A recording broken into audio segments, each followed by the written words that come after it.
All right, NTB, man. So, what I want to talk about today is that they just caught the guy who escaped from prison or from jail, rather, and allegedly with the aid of a woman correction officer. And apparently, they had a loving relationship.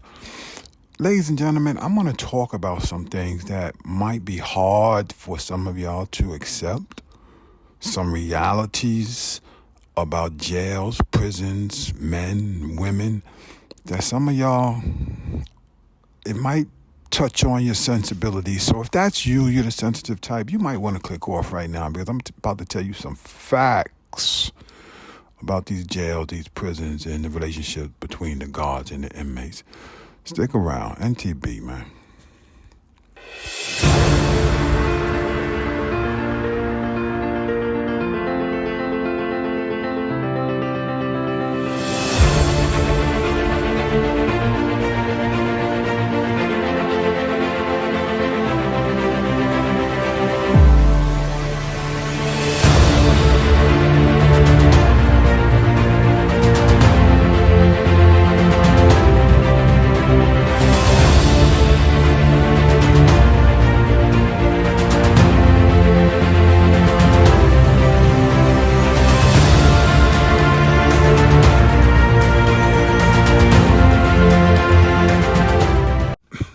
All right, NTB, man. So, again, one of the things that a lot of people don't know about the prisons and the jails is that it's an environment where particular people dwell, particularly when you start going to the prisons where the hardcore criminals, are located. And apparently this guy, Casey, Mr. White, he was one of the hardcore.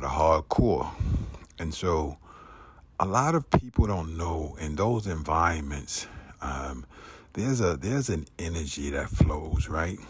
And that energy is alpha energy, a lot of alpha energy. And so if you're not really built for that type of environment, the energy will sweep you away. It can literally overwhelm you. You understand? It's a uber alpha environment, and there's no faking it. You can't really fake the funk in these institutions. The real is going to be manifest and the fake is going to be exposed. It's not like in the streets. You understand? Where a guy could walk around like he's tough, got his bandana on and tattoos all over his face, and nobody really knows the real truth of who this person is.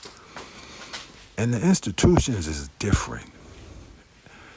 You can't fake the funk because somebody's going to pull your card, so to speak. That's what we call it. We call it your card is going to get pulled and you're going to get exposed because these dudes are real killers.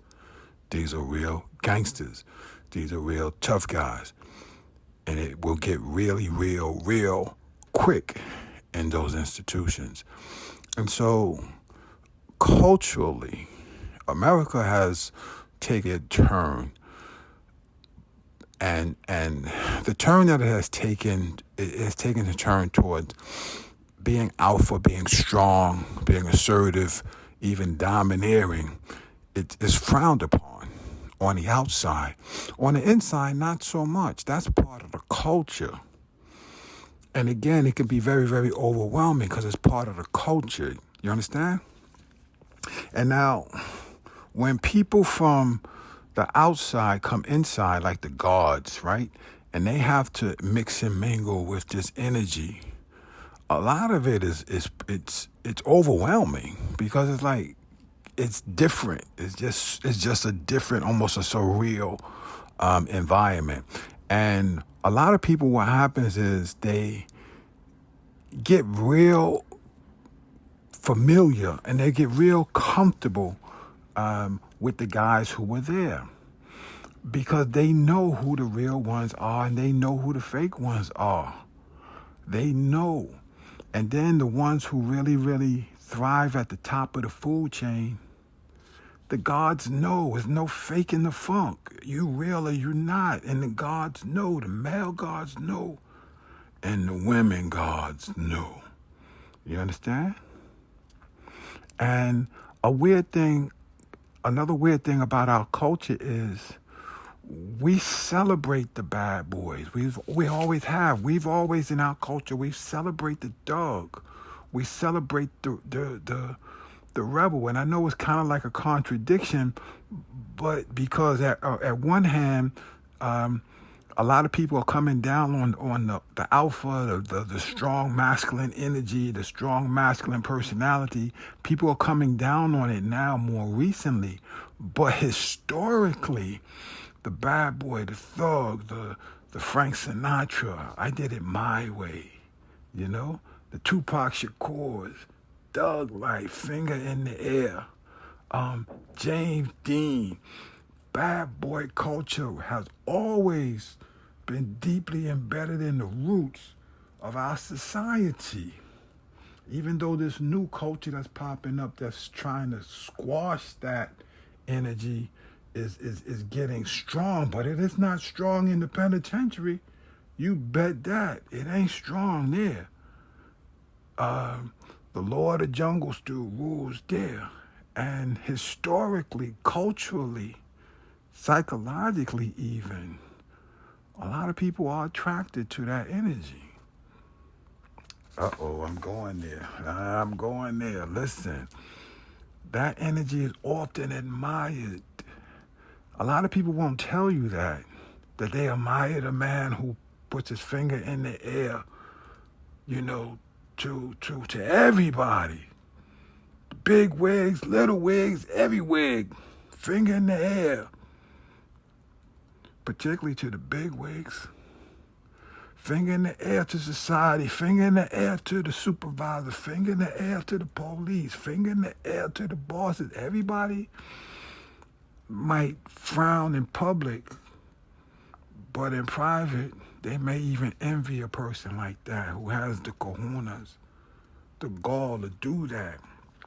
And again, like I said, it's often secretly admired. It's often secretly loved. And it's often, here we go, secretly or outwardly desired. You understand? And inside those penitentiaries, it's wall-to-wall people with finger in the air to the world, F the world. You understand? And when you put people in there who are not used to that type of energy, it can be attractive. And so particularly when you're around these people every day and you start to realize that they're not all that horrible as someone might say. You understand? They might did a couple of bad things, 1 or 2 bad things, 3 or 4 bad things, 5 or 6 bad things, but at their heart, they're still human. And because of the close proximity between the inmates and the guards within the institutions, people start to overlook the bad and they start recognizing and seeing the good. And even though a man may be in there for even capital murder offense, like this man Casey is being charged with, and I believe they said he had some checkered past.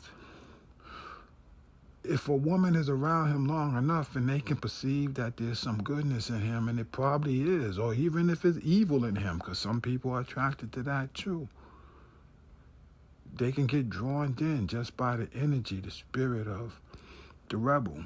That rebel spirit it can be an attractive spirit, and the prisons and the jails are filled with it. And people coming from the outside, the guards, once they encounter it, sometimes they fear it. Sometimes they admire it. Sometimes they love it. And sometimes they desire it. And so I'm not surprised that this happened. I'm surprised that it doesn't happen more. Even though there's a lot of stories of, and a lot of instances of it happening. There was a case out in, I believe in Baltimore, Maryland, where one inmate impregnated 4 correction officers at the same time. One inmate. That's what you know. Imagine what you don't know. I know this is hard, but it's real. People put into a confined environment with a lot of strong personalities, oftentimes those strong personalities will pull them in, and sometimes have them doing things that the world is like, wow, you really did that? Yeah, they did. So this was just a bad situation right here. This correction officer, she got pulled in somehow, some way, and had a bad ending. Um, Again, I'm not surprised that it happens. I'm more surprised that things like this, um, at that extreme, doesn't happen more. But it happens. It's not unusual. Anyway, NTB, man.